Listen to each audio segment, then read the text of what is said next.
কোন চালু থাকা সামাজিক প্রকল্প বন্ধ হচ্ছে না। একটি গুরুত্বপূর্ণ তথ্য দেব যে কিভাবে পশ্চিমবঙ্গে যে সরকারকে মানুষ রিজেক্ট করেছে, ক্ষতি করে দিয়ে গেছে, অনেক কিছু পাবেন পরপর।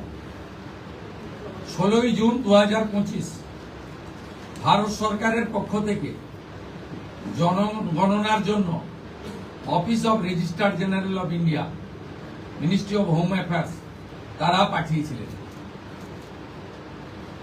জুন মাসে 2025 আজকে প্রায় 1 বছর হতে যায়, 11 মাস অতিক্রান্ত। পশ্চিমবঙ্গ সরকার এই ফাইল ফেলে রেখেছিল এবং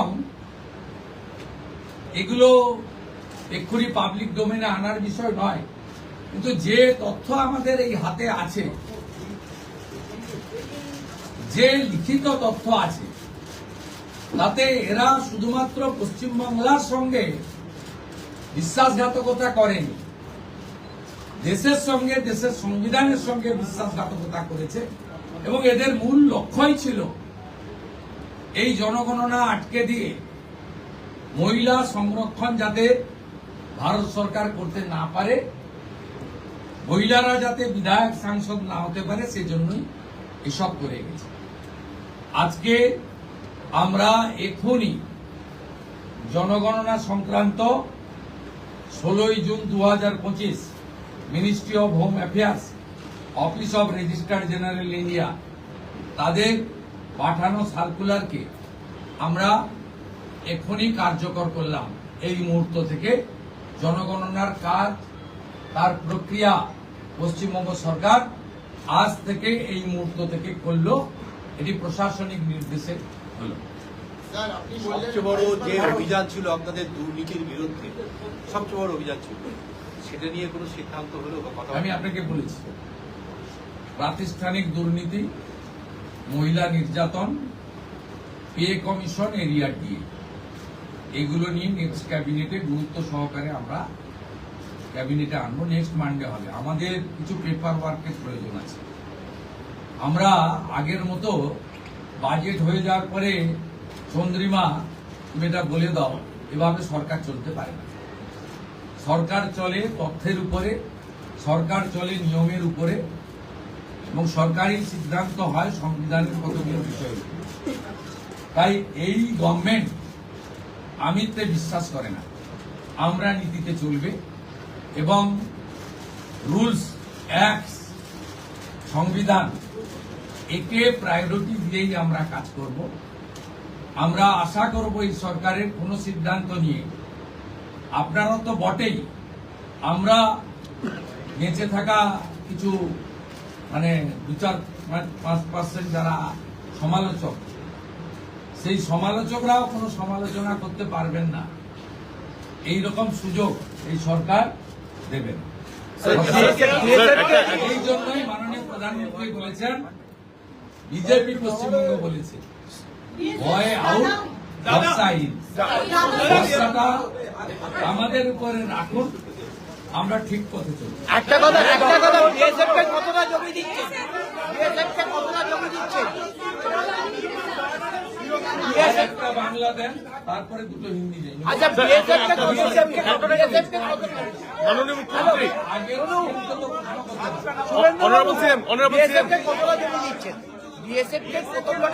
বিএসএফ যতটা জমি চেয়েছে ততটাই দেওয়া হবে। এবং ইতিমধ্যে ল্যান্ড ডিপার্টমেন্ট কাজ এগিয়ে রেখেছে। আগের সরকারের অনিচ্ছাতে বিশেষ ভোটারদের বাঁচানোর জন্য, অভারতীয় অবৈধ অনুপ্রবেশকারীদের বাঁচানোর জন্য তারা ভূমি দপ্তরকে কাজ করতে দেয়নি, এবং মহামান্য কলকাতা হাইকোর্টের নির্দেশও অমান্য করা হয়েছে, যেটা কোনো সরকার করতে পারে না। আমরা ল্যান্ড ডিপার্টমেন্টকে আজ থেকেই রেডি থাকা জমি হস্তান্তর করতে শুরু করেছি। আমার কাছে যেটুকু আমি এলওপি হিসেবে খবর রেখেছিলাম, 90% জমি আপনার land department government of West Bengal transfer করতে পারে।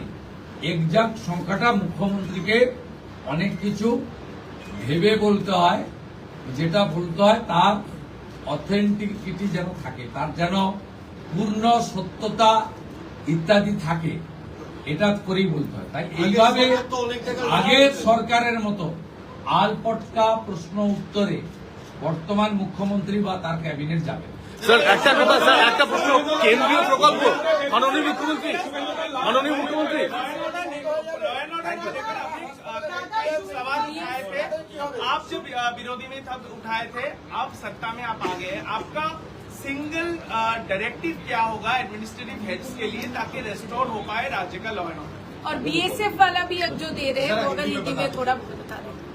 देखिए, हमारी सीमांत सुरक्षा देश की सुरक्षा के साथ जुड़ा हुआ है।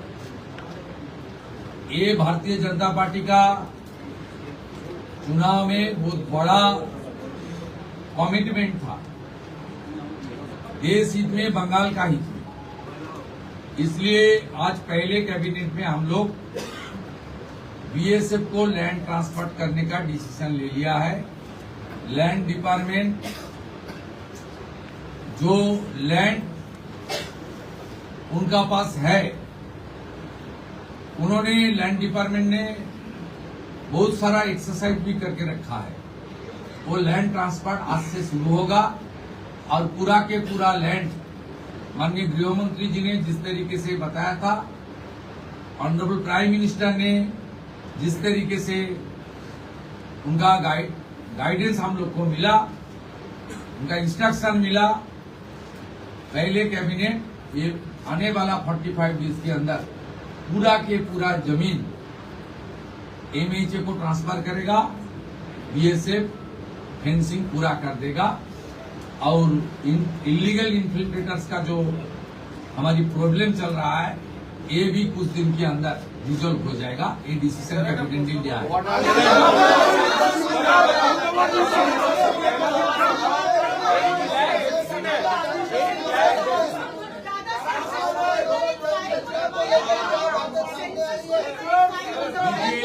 ये सरकार जो पीछे सरकार था जिनको जनता ने फुल्ली रिजेक्ट कर दिया, ये बड़ा मैंडेट बीजेपी को दिया।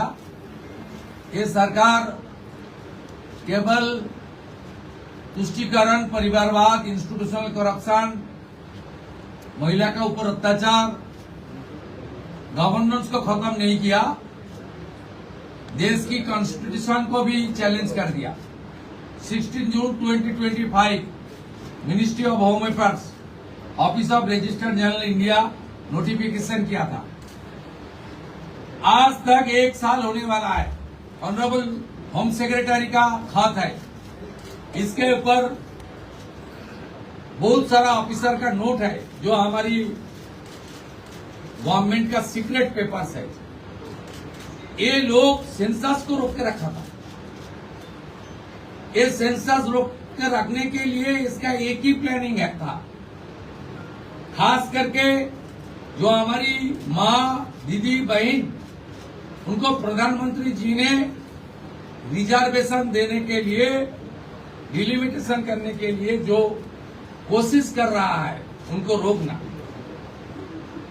ये बहुत हम लोग इसको फैक्ट फाइंडिंग कमेटी भी करूंगा, इसलिए कौन इसके साथ जिम्मेदार है वो तो आने वाला। लेकिन आज एडमिनिस्ट्रेटिव ऑर्डर कर दिया हम लोग, आज से ही सेंसस का काम शुरू हो जाएगा। 11 महीने के बाद ये इम्प्लीमेंट हो रहा है, इसलिए आपको सामने मैं इसका खुलासा